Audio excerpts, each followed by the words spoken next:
யாரெல்லாம் இஸ்ரேலை பகைக்கிறார்களோ, இஸ்ரேலில் பேச்சை கேட்கலையோ, ஜூயிஸ் லாபிக்கு எதிராக இருக்கிறாங்களோ அவர்களை அமெரிக்காவினுடைய அதிபராக இருந்தால் கூட அவர்கள் விட்டு வைக்க மாட்டார்கள் என்பதுதான் அவர்களுடைய திட்டங்களில் பிரதானமான ஒன்றாக இருக்கிறது.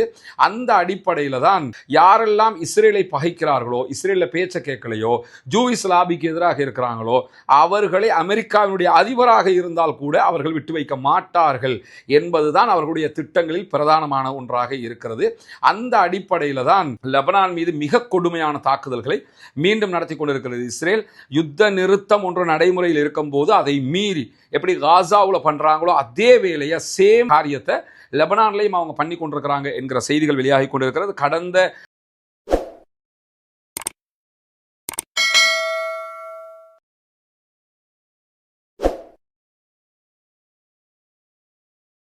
அன்றுக்கினிய சகோதர சகோதரிகளை நம் அனைவர் மீதும் ஏக இறைவனுடைய அமைதியும் கருணையும் உண்டாகட்டுமாக என்கிற உயரிய பிரார்த்தனைகளோடு பாலஸ்தீனம் மீதான இஸ்ரேலிய ஆக்கிரமிப்பு இராணுவத்தினுடைய 2 ஆண்டுகால யுத்தம் தற்போது ஒரு யுத்த நிறுத்தமாக மாற்றப்பட்டிருக்கக்கூடிய சூழல்ல யுத்த நிறுத்தத்தை மீறி இஸ்ரேலிய ஆக்கிரமிப்பு இராணுவம் தொடர் தாக்குதல்களை காசாவினுடைய பகுதிகள் மேல நடத்தி வருகிறது.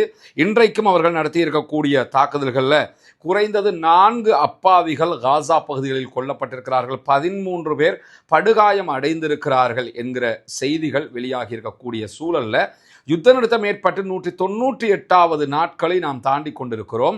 198 நாட்களாகவும் இஸ்ரேலிய ஆக்கிரமிப்பு இராணுவம் யுத்த நிறுத்தத்தை மீறி தாக்குதல்களை தொடர்ந்து கொண்டே இருக்கிறது. இந்த சம்பவங்களுக்கு மத்தியில தான் இடையில ஈரான் மீதான ஒரு பாரிய யுத்தம் இஸ்ரேலிய அமெரிக்க கூட்டு ஆக்கிரமிப்பு இராணுவங்களால் நடத்தப்பட்டு அது ஒரு தற்காலிக யுத்த நிறுத்தமாக இன்று வரைக்கும் தொடர்ந்து கொண்டிருக்கக்கூடிய சூழலையும் நம்ம அவதானிக்கக்கூடிய இந்த நிலைமையில இன்றைக்கு பல முக்கியமான சம்பவங்கள் நடைபெற்றிருக்கிறது. குறிப்பாக அமெரிக்க அதிபர் டொனால்ட் ட்ரம்பை இலக்கு வைத்து நேற்று இரவு வாஷிங்டன் டிசியில் ஒரு தாக்குதல் நடத்தப்பட்டது நமக்கெல்லாம் தெரியும். தனித்த வீடியோவாக அதை நம்முடைய தளங்களை நம்ம வெளியிட்டிருக்கிறோம். இந்த தாக்குதலை பொறுத்தவரையில் அமெரிக்க அதிபர் டொனால்ட் ட்ரம்ப் இடத்துல ஊடகங்கள் உடனடியாக கேட்ட கேள்வி என்னன்னா, ஈரான் மீதான அமெரிக்க யுத்தத்திற்கும் இந்த தாக்குதலுக்கும் தொடர்பு இருக்கிறதா என்பதுதான். ஆனால் உடனடியாக அமெரிக்க அதிபர் டொனால்ட் ட்ரம்ப் என்ன சொல்லிட்டார்னா, இல்லை அதுக்கும் இதுக்கு எந்த சம்பந்தமும் கிடையாது, அந்த தாக்குதல்களோடு இதை நம்ம கோர்த்து கொள்ள வேண்டிய அவசியம் கிடையாதுன்னு சொல்லிட்டாரு. ஆனால் அந்த தாக்குதல் நடைபெற்ற அந்த தருணத்தை ஊடகங்கள் ஆல்ரெடி அது லைவ் டெலிகாஸ்டாக ஃபாக்ஸ் உள்ளிட்ட தொலைக்காட்சிகளில் போய்கொண்டிருக்கும் போது அந்த சம்பவம் நடைபெறுகிறது. ஆல்ரெடி அந்த மீட்டிங் நடந்து கொண்டிருக்கும் போது ஃபாக்ஸ் உள்ளிட்ட பல நியூஸ் ஊடகங்கள் அதை லைவ் டெலிகாஸ்டாகவே பண்ணி கொண்டிருந்தாங்க. குறிப்பாக ஊடகவியலாளர்களுடனான ஒரு சந்திப்பும் விருந்துபசார நிகழ்ச்சியும் தான் அதில் நடைபெற்றது. வாஷிங்டன் டிசியில் இருக்கக்கூடிய ஹில்டன் ஹோட்டலில் நடைபெற்று கொண்டிருக்கும் போது திடீரென ஒரு நபர் உள்ள வர்றாரு, உள்ள வந்து அட்டாக் பண்ணுறாரு. அட்டாக் பண்ணும்போதே முதல்ல அந்த வீடியோவில் காட்சி தருவது அமெரிக்காவினுடைய துணை அதிபர் ஜேடி வான்ஸ். அவரை காப்பாற்றி தனியாக எடுத்துக்கிட்டு போயிடுறாங்க செக்யூரிட்டி ஃபோர்ஸஸ். அதற்கு அடுத்ததாக உடனடியாக அமெரிக்க அதிபர் டொனால்ட் ட்ரம்ப் தன்னுடைய ஒரு உதவியாளரோட பேசிக்கிட்டு இருக்கக்கூடிய காட்சி காட்டப்படுகிறது.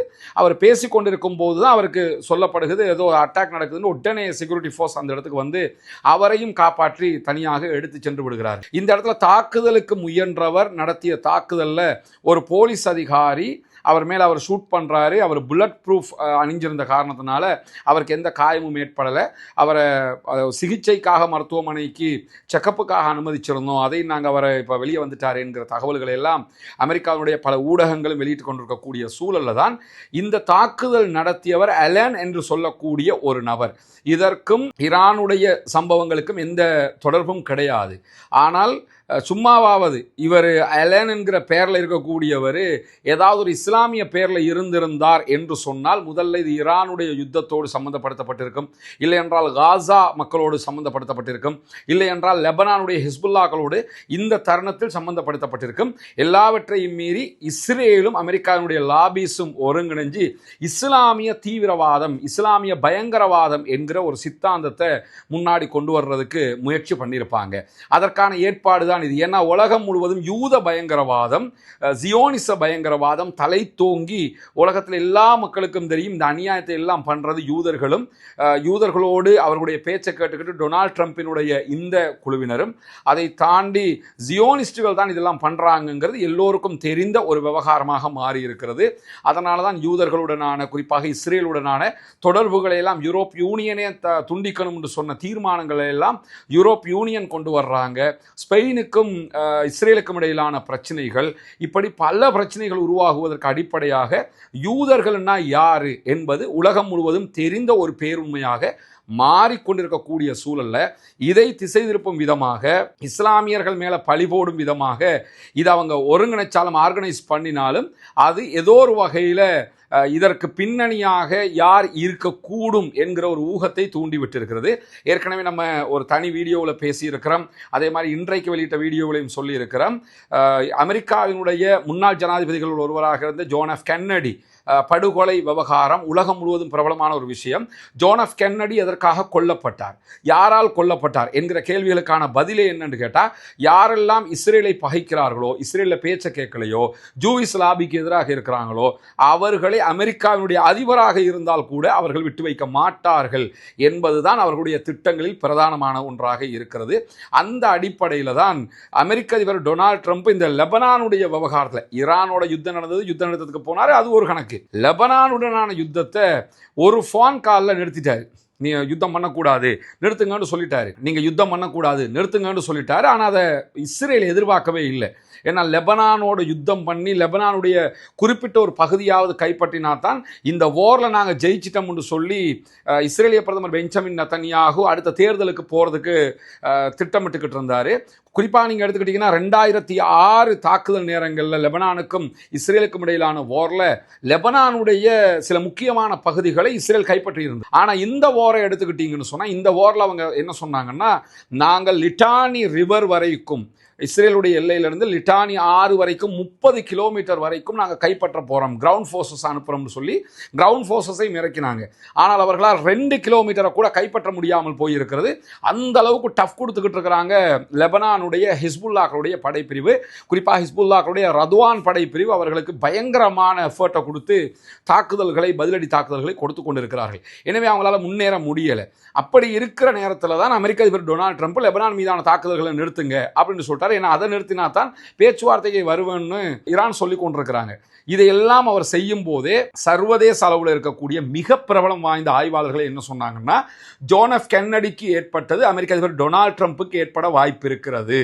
ஏன்னா ட்ரம்ப்பை பொறுத்தவரையில் அந்த ஆளா எதையாவது யோசிச்சு எனி டைம் எதையாவது சொல்லி கொண்டிருக்கக்கூடிய ஒரு ஆள். ஆனால் அதே அவருடைய அந்த அந்த போங்கு பல நேரங்களில் பல கெடுதிகளை உண்டாக்குகிற அதே நேரம் சில நேரங்களில் மாற்று செயல் திட்டங்களையும் உண்டாக்கி விட்டுரும். இது மாதிரி திடீர்னு யுத்தத்தை நிறுத்து அப்படின்றவாறு நிறுத்தி தான் ஆகணும், அதுக்கு மேலே ஒன்றும் பேச முடியாது. இந்த மாதிரியான வேலைகளை அவர் செஞ்சு விட்டுருவார். இப்படி லெபனானுக்கு அவர் செஞ்ச வேலை ஜான் எஃப் கென்னடிக்கு நடந்ததை உலகத்தில் இருக்கக்கூடிய பிரபலமான பல ஆய்வாளர்களுக்கும் நினைவூட்டி இருக்கிறது. ஏன்னா இப்பொழுது அமெரிக்க அதிபர் டொனால்ட் ட்ரம்ப் இஸ்ரேலுடைய பேச்சை கேட்க மறுக்கிறார். அப்படி மறுத்தால் அவருக்கு இந்த நிலை ஏற்படும். இதற்கான ஒரு முன்னோட்டம் தான் இப்பொழுது நடந்த இந்த தாக்குதலா என்கிற கேள்விகள் தற்போது சமூக வலைதளங்களில், குறிப்பாக வெஸ்ட் மீடியாக்களுக்கு மத்தியிலேயே எழுப்பப்பட்டு கொண்டிருக்கிறது. ஏன்னா அமெரிக்க அதிபர் கலந்து கொள்ளுகிற ஒரு கூட்டம் எப்படி இருக்கும்? சாதாரணமாக ஒரு வெளிநாட்டுக்கு வந்தாலே அவர் தனி விமானம், அவருக்குரிய தனி விமானம், அதே மாதிரி அவருடைய எல்லா சாதாரணமாக சில ஜனாதிபதிகள் தனி விமானத்தில் போவாங்க. ஆனால் அமெரிக்க அதிபருடைய விமானம்ங்கிறது ஒரு பறக்கும் வெள்ளை மாளிகை. அதே மாதிரி ஒரு நாட்டுக்கு வந்துட்டாருன்னா அவர் பயணிக்கிற ஈவன் காரில் இருந்து எதுவுமே அந்த நாட்டுக்குரியதாக இருக்காது, எல்லாமே அமெரிக்காவுக்குரியதாக இருக்கும். ஒரு வெளிநாட்டுக்கு போகும்போது இவ்வளோ எஃபர்ட் எடுக்கக்கூடியவங்க உள்நாட்டுக்குள்ளே இவ்வளோ பாதுகாப்போடு இருந்திருப்பாங்க. அமெரிக்க அதிபர் இருக்கிறாரு, அமெரிக்காவினுடைய துணை அதிபர் ஜேடி வான்ஸ் இருக்கிறாரு, அமெரிக்காவினுடைய பென்டகனுடைய பல முக்கியஸ்தர்கள் அங்கே இருக்கிறார்கள், பாதுகாப்புத்துறை சார்ந்தவர்கள் இருக்கிறார்கள், அரசு அதிகாரிகள் இருக்கிறார்கள். அவ்வளவு பேர் இருக்கக்கூடிய ஒரு இடத்துக்கு ஒரு துப்பாக்கிதாரி எப்படி உள்ளே நுழைந்தான், துப்பாக்கியோட சேர்த்து அவன் கத்திகள் எல்லாம் எடுத்துக்கிட்டு வந்தானுங்கிற செய்திகளை அமெரிக்க ஊடகங்கள் சொல்கிறது. இதையெல்லாம் எடுத்துக்கிட்டு ஒரு ஆள் அவ்வளவு தூரம் நெருக்கமாக எப்படி வர முடியும்? இவ்வளவு தூரம் பாதுகாப்பை கேள்விக்குள்ளாக்கியது எது என்கிற கேள்வி எல்லாம் எழுகிறதா இல்லையா? எனவே இதற்கு பின்னால் ஈரானோ வேறு யாரோ இல்லை, இதற்கு பின்னால் மொசாத் இருக்கிறது என்பதுதான் இப்பொழுது வெளியாகி இருக்கக்கூடிய ஆரம்ப கட்ட எழுப்பப்படுகிற சந்தேகங்களாக நம்ம புரிந்து கொள்ளுகிற அதே நேரத்தில் இன்றைக்கு வெளியாகி இருக்கக்கூடிய இன்னும் ஒரு முக்கியமான செய்தி என்னன்னு கேட்டால், நமக்கு தெரியும் முந்த நாள் ஈரானுடைய வெளிவிவகார அமைச்சர் ஃபாரின் மினிஸ்டர் திடீரென கிளம்பி பாகிஸ்தானுக்கு போனார். பாகிஸ்தானுடைய அதிகாரிகளை எல்லாம் சந்தித்து பேசினார். குறிப்பாக பாகிஸ்தான் பிரதமர் ஷபாஸ் ஷரீஃபை சந்திச்சு பேசினார், பாகிஸ்தானுடைய ராணுவ தளபதி ஆசிம் முனீரை சந்திச்சு பேசினார், பாகிஸ்தானுடைய டிஃபென்ஸ் மினிஸ்டரை சந்திச்சு பேசினார். இப்படி பல பேரையும் சந்திச்சு பேச்சுவார்த்தையை நடத்திட்டு அவர் கிளம்பி மஸ்கட்டுக்கு போயிட்டார், ஓமானுக்கு போயிட்டாரு. ஓமான்ல ஒரு பேச்சுவார்த்தை, அதை முடிச்சுட்டு மாஸ்கோவுக்கு ரஷ்யாவுக்கு போறதாகத்தான் அவர்களுடைய திட்டம் இருந்தது. இப்படியான திட்டத்தில் நம்மளே சொல்லியிருந்த வீடியோவில் என்னன்னு கேட்டா, பேச்சுவார்த்தை ஈரான் அமெரிக்க பேச்சுவார்த்தையை பொறுத்தவரையில் ஒன்று நம்ம புரிஞ்சுக்கிறோம், 100% அவங்க பேச்சுவார்த்தை நடத்தினாலும் எல்லா செய்திகளும் வெளியே வராது. ஏன்னா இப்போ நடக்கக்கூடிய பேச்சுவார்த்தைகளில் நேரடியான ஒரு முக்கியமான பேச்சுவார்த்தை பாகிஸ்தான் வழியாக நடந்தாலும் ஒமான் வழியாகவும் அமெரிக்காவோட பேச்சுவார்த்தை நடைபெற்று கொண்டிருக்கிறது, மாஸ்கோ ரஷ்யா வழியாகவும் பேச்சுவார்த்தைகள் நடக்கிறது. இந்த 3 இடத்துக்கும் அவர் போவதாக இருந்தது. ஆனால் நேற்றைய தினம் மஸ்கட்டுக்கு போனவர், மஸ்கட்டில் பல பேச்சுவார்த்தைகள் நடத்தினார், ஒமானுடைய அமீரை சந்திச்சார், ஜனாதிபதியை சந்திச்சார், மன்னரை சந்திச்செல்லாம் பேச்சுவார்த்தை நடத்தினார். பேச்சுவார்த்தை நடத்திட்டு திடீரென மீண்டும் பாகிஸ்தானுக்கு இந்த வீடியோ பேசப்படுகிற இந்த நிமிடம் வந்து இறங்கி இருக்கிறார். அவரோட போன அப்பாஸ் அராக்சியோட போன அதே தூதுக்குழு பாகிஸ்தானுக்கு வந்திருக்கிறாங்க. அங்கே சில முக்கியமான பேச்சுவார்த்தைகளை மீண்டும் பாகிஸ்தானோடு நடத்துகிறாங்க. இதில் இருந்து இன்றைக்கு வெளியாகக்கூடிய மிக முக்கியமான செய்திகள் என்னென்னு கேட்டால், அவர் அங்கிருந்து மாஸ்கோவுக்கு போய் பேச்சுவார்த்தைகள் நீளமாக அமையும் என்கிற நிலையில் இல்லை, அவர் மீண்டும் பாகிஸ்தானுக்கு வந்திருக்கிறாரு. பாகிஸ்தானுடைய அதிகாரிகள் சொல்லக்கூடிய செய்திகளும் பேச்சுவார்த்தை ஒரு முடிவுக்கு வரப்போகிறது. அதாவது ஒரு நிரந்தர யுத்த நிறுத்தத்தை நோக்கி அடுத்த கட்டத்துக்கு நகர்றதுக்கு இருதரப்பும் தயாராக இருக்கிறாங்க. ஏன்னா ஈரான் விடாப்பிடியாக இருக்கிறார்கள். அவர்களுடைய அணு ஆயுத பலம் அல்லது அணு ஆயுதத்துக்கான செறிவூட்டப்பட்ட யுரேனியத்தை நாங்கள் யார்ட்டையுமே கொடுக்க மாட்டோம். ஏன்னா அவங்க அணு ஆயுதத்தினுடைய வாசலுக்கு வந்துட்டாங்க, கண்டுபிடிப்புல உச்சத்துக்கு அவங்க வந்துட்டாங்க, அதை விட்டு கொடுக்கறதுக்கு தயார் இல்லை. எனவே அவர்களோடு வேறு விதமான ஒரு சுமூகமான ஒரு நியூக்ளியர் பேலன்சிங்ல போறதுக்கு அமெரிக்கா தயாராகிறது என்கிற ரீதியில தான் அவர் மாஸ்கோவுக்கு பயணமாகாமல் மீண்டும் தற்போது பாகிஸ்தானுக்கு வந்திருக்கிறார். பாகிஸ்தானுடைய பிரதமர் அப்பாஸ் அராக்சி சந்திக்கிறார், ஈரானுடைய வெளிவிவகார அமைச்சர், அதே போன்று பாகிஸ்தானுடைய ராணுவ தளபதியை சந்திக்கிறார், பாகிஸ்தானுடைய டிஃபென்ஸ் மினிஸ்டர் உள்ளிட்ட பல பேரையும் சந்திக்கிறாங்க.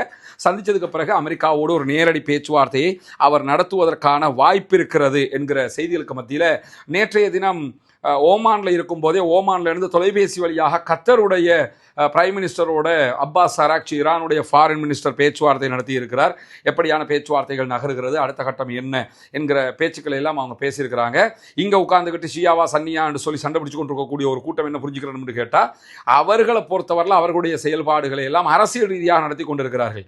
கத்தார் மேலே கடுமையான தாக்குதல்களை ஈரான் நடத்தி இருந்தாலும் கத்தருடைய பிரைம் மினிஸ்டர் கால் பண்ணி என்னப்பா என்ன அடுத்த கட்டம் என்ன செய்ய போறீங்க, எப்போ இது நிற்க போகுது, உங்கள் தரப்பு என்ன செய்ய போறீங்க, இதெல்லாம் பேசிக்கிறாங்கிற அளவுக்கு அவர்களுடைய நிலை இருக்கக்கூடிய சூழல்ல தான் இலங்கையினுடைய கிழக்கு பகுதிகள் பொத்துவில்ல செய்து வரக்கூடிய இஸ்லாத்தை ஏற்றுக்கொண்ட சகோதர சகோதரிகளுக்கான வீடு கட்டும் கட்டுமான பணிகளுக்கு தந்து உதவுங்கள் என்று சொல்லி, ஏன்னா ஜக்காத்தை பெறக்கூடிய தகுதி படைத்த 8 கூட்டத்தாரில் இந்த இஸ்லாத்தை ஏற்றுக்கொண்ட சகோதரர்களும் அடங்குகிறார்கள். அவர்கள் ஏழைகள் என்கிற காரணத்தினால அவர்கள் மிஸ்கீன்கள் அதே போன்று ஃபக்கீர்கள் பட்டியலையும் வருவாங்க. மொத்தத்தில் ஜக்காத் பெறக்கூடிய 8 கூட்டத்தில் 3 கூட்டத்தினுடைய நன்மைகள் அவர்களுக்கு கொடுக்கக்கூடிய உதவிகளால் நமக்கு கிடைத்துவிடும் என்கிற செய்திகளை உங்களுக்கு நம்ம தொடர்ந்து சொல்லிக் கொண்டு வந்தோம். அங்குள்ள காட்சிகளையும் நம்ம காட்டியிருந்தோம்.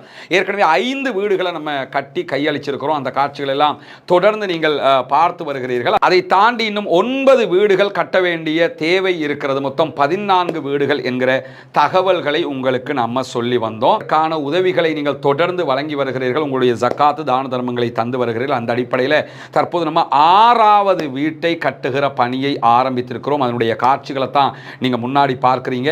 நீங்கள் தரக்கூடிய உதவிகளை கொண்டுதான் மக்களுக்கு தேவையான ஏழை எளிய மக்களுக்கு உரிய எல்லா காரியங்களையும் நம்ம பண்ணி வர்றோம். தித்வா புயலுக்கான பணிகளாக இருந்தாலும் சரி, அதற்கு பிறகு வாட்டர் டேங்கை நம்ம ஓப்பன் பண்ணி கொடுத்ததாக இருந்தாலும் சரி, மற்ற எல்லா பணிகளும் நீங்கள் தரக்கூடிய ஜகாத்து தான தர்மங்களை கொண்டு ஏழைகளுக்கு முறையாக செய்யப்பட்டு வருகிறது என்பது உங்களுக்கு தெரியும். அந்த அடிப்படையில் தான் தற்போது அல்ஹம்துலில்லாஹ் 6வது வீடை கட்டுகிற பணியை நம்ம ஆரம்பிச்சிருக்கிறோம். இந்த பணி தொடர்ந்து நடைபெற்று 14 வீடுகளும் மீதி இருக்கக்கூடிய 9 வீடுகளும் கட்டி முடிக்கப்பட வேண்டும் என்பதுதான் என்னுடைய பிரார்த்தனையும் நிச்சயமாக உங்களுடைய பிரார்த்தனையாகவும் இருக்கும். எனவே இந்த பணியை சிறப்பாக முடிப்பதற்காக தொடர்ந்தும் உங்களுடைய உதவிகளை வாரி வழங்குங்கள் என்கிற கோரிக்கையை இந்த இடத்திலே முன்வைத்துக் கொள்கிறேன். லெபனான் மீது மிக கொடுமையான தாக்குதல்களை மீண்டும் நடத்தி கொண்டிருக்கிறது இஸ்ரேல். யுத்த நிறுத்தம் ஒன்று நடைமுறையில் இருக்கும் போது அதை மீறி எப்படி காசாவில் பண்றாங்களோ அதே வேலையை சேம் காரியத்தை லெபனான்லையும் அவங்க பண்ணி கொண்டிருக்கிறாங்க என்கிற செய்திகள் வெளியாகி கொண்டிருக்கிறது. கடந்த ஒரு மணி நேரத்துக்குள்ளாக, இப்போ நம்ம இந்த வீடியோ ரெக்கார்ட் பண்ணுகிற நேரத்திலிருந்து ஒரு 1 hour பின்னாடி போய் பார்த்தோம்னா அந்த காலகட்டத்துக்குள்ளாகவே தெற்கு லெபனான் மேல பல தாக்குதல்களை அவர்கள் நடத்தி இருக்கிறார்கள் என்று சொல்லி லெபனானுடைய அரசாங்கம் நடத்தக்கூடிய தேசிய செய்தி நிறுவனம் இன்றைக்கு செய்திகளை வெளியிட்டிருப்பதை அல் ஜசீரா சுட்டிக்காட்டுகிறது. குறிப்பாக கலாவியா, யாரூன், பிந்த் ஜபல் ஆகிய பகுதிகளில் இன்றைக்கு இஸ்ரேலிய ஆக்கிரமிப்பு இராணுவம் அதிகமான லெபனான் மக்களுடைய பல வீடுகளை அடித்து நொறுக்கி இருக்கிறார்கள் என்கிற செய்திகள் வெளியாகி இருக்கிறது. அதே போன்று நபாதியா, அல் ஃபவுகான் போன்ற பகுதிகளிலையும் அவர்கள் விமான தாக்குதல்களையும் நடத்தி இருக்கிறார்கள். இப்படியெல்லாம் தாக்குதல் நடத்தியதற்கு பிறகு இன்றைக்கு முதல் தடவையாக லெபனானில் இருக்கக்கூடிய ஹெஸ்புல்லாக்களும் பதிலடி தாக்குதல்களை கொடுத்திருக்கிறார்கள். இஸ்ரேலிய ஆக்கிரமிப்பு இராணுவத்தைச் சேர்ந்த 3 ஆக்கிரமிப்பாளர்கள் கொல்லப்பட்டிருக்கிறார்கள் என்கிற செய்திகளும் இன்றைக்கு வெளியாகி இருக்கக்கூடிய சூழல்ல இஸ்ரேலிய பிரதமர் பெஞ்சமின் நெத்தன்யாகு ஹெஸ்புல்லாக்கள் யுத்த நிறுத்தத்தை சிதைக்கிறார்கள் என்கிற ஒரு ஸ்டேட்மெண்ட்டை விடுத்திருக்கிறாரு. அவர் 2 ஸ்டேட்மெண்ட்டை போட்டிருக்கிறாரு. ஒன்று, ஹிஸ்புல்லாக்கள் யுத்த நிறுத்தத்தை சிதைக்கிறாங்க, யுத்த நிறுத்தத்தை மீறி காசாவில் அட்டாக் பண்ணுறது அவங்க, அதே போன்று லெபனானில் அட்டாக் பண்ணுறது அவங்க, இதெல்லாம் பண்ணிவிட்டு என்ன பண்ணுறாங்கன்னு கேட்டால் ஹிஸ்புல்லாக்கள் சிதைக்கிறாங்க அப்படிங்கிறாங்க. இது அமெரிக்க அதிபருக்கே தெளிவாக தெரியும், இது இவங்க பண்ணுகிற கோல்மால் அப்படின்னு. 2வது அறிவிப்பு என்னன்னா, அமெரிக்க அதிபர் டொனால்ட் ட்ரம்ப் மேலே அட்டாக் நடந்ததுங்கிறது எனக்கு அதிர்ச்சியை உண்டாக்கி இருக்குது. இந்த ஆளுக்கு அதிர்ச்சியா, இந்த ஆளே அந்த ஆளுக்கு இதுக்குரிய எல்லா பிளான்லையும் பின்னாடி இந்த ஆளை இருக்கக்கூடுங்கிறது தான் உலகமே உண்டாக்கி இருக்கக்கூடிய ஒரு சந்தேகமாக இருக்கிறது. அப்படி இருக்கும்போது எனக்கு அதிர்ச்சியாக இருக்குது என்கிற செய்திகளையும் அவர் இன்றைக்கு வெளியிட்டிருக்கக்கூடிய காட்சிகளை நம்ம பார்க்க முடிகிற அதே நேரத்தில் இன்றைக்கு அமெரிக்காவுக்கு பதிலளிக்கும் விதமாக சீனாவினுடைய ஹெங்லி பெட்ரோ கெமிக்கல் ஒரு அறிவிப்பை விடுத்திருக்கிறாங்க. சீனாவினுடைய ஹெங்லி பெட்ரோ கெமிக்கல் நிறுவனத்தின் மீது அமெரிக்கா தடை விதித்திருக்கிறது. அவங்க ஈரான்ல இருந்து பெட்ரோலியத்தை இறக்குமதி பண்றாங்கன்னு சொல்லி அதற்கு பதிலளித்திருக்கக்கூடிய ஹெங்லி பெட்ரோலியம் என்ன சொல்லியிருக்காங்கன்னா, நாங்கள் ஈரான்ல இருந்து எந்த பெட்ரோலியத்தையும் இறக்குமதி செய்யறதில்லை, எனவே எங்க மேல நீங்க தடை விதிக்க கூடாது அப்படின்னு சொல்லியிருக்கிறாங்க. அதுக்கான காரணம் என்னன்னு கேட்டா, ஈரான்ல இருந்து இறக்குமதி செய்யற அஃபீஷியலா அவங்க சொல்லிட்டாங்கன்னு சொன்னா அவங்க மேல தடை விதிப்பாங்கிறதுனால அதை அஃபீஷியல் பண்ணாம நாங்க இறக்குமதி செய்யறதில்லை அப்படின்னு சொல்லியிருக்கிறாங்க. ஆனால் உண்மையிலே ஈரான் யாருக்கு பெட்ரோல் விற்கிறதுன்றது உலகத்துக்கே தெரியும். முழுவதுமாக 80% பெட்ரோல் சீனாவுக்கு தான் ஈரான் விற்பனை செய்கிறது என்கிற செய்திகளுக்கு மத்தியில் இன்றைக்கு ஈரானுடைய IRGC மிக முக்கியமான இன்னொரு செய்தியை வெளியிட்டிருக்கு. ஒவ்வொரு நாளும் அவர்கள் இஸ்ரேலோடும் குறிப்பாக மொசாதோடு தொடர்பு வைத்திருக்கக்கூடிய உளவாளிகளை கண்டுபிடித்து அவர்களுக்கு மரண தண்டனை விதித்துக் கொண்டிருக்கிறார்கள். இன்றைய தினம் ஜெய்ஷல் அதில் என்று சொல்லக்கூடிய ஈரானுக்கு எதிரான ஒரு தீவிரவாத பயங்கரவாத இயக்கத்தினுடைய முக்கியஸ்தர் ஒருவருக்கு தண்டனை கொடுத்திருக்கிறார்கள், மரண தண்டனை நிறைவேற்றியிருக்கிறார்கள். இதற்கு அவர்கள் மிக முக்கியமாக மொசாதோடு நேரடி தொடர்புகளை வைத்திருந்தார்கள், ஈரானுக்கு எதிரான காரியங்களில் இவர்கள் செயல்பட்டார்கள் என்கிற குற்றச்சாட்டுகள் சுமத்தப்பட்டு நீதிமன்றத்தில் அதற்குரிய ஏற்பாடுகள் செய்யப்பட்டு நீதிமன்றம் தான் இந்த தீர்ப்பை கொடுத்திருக்கிறது, மரண தண்டனை நிறைவேற்றப்பட்டிருக்கிறது. இந்த ஜெய்ஷல் அதில் என்கிற அமைப்பை பொறுத்தவரையில் சன்னி பிரிவுக்கு ஆதரவான அமைப்பு என்று சொல்லப்படுகிறது. ஈரானுக்கு எதிராக இருக்கக்கூடியவங்க இவங்க ஆல்ரெடி குர்துகளோட எல்லாம் தொடர்பு வைக்கக்கூடிய ஒரு குரூப்பாக இருக்கக்கூடிய நேரத்தில் ஈரான் சிஸ்தான் பலுசிஸ்தான் பகுதிகளில் செயல்படக்கூடிய ஒரு குழு.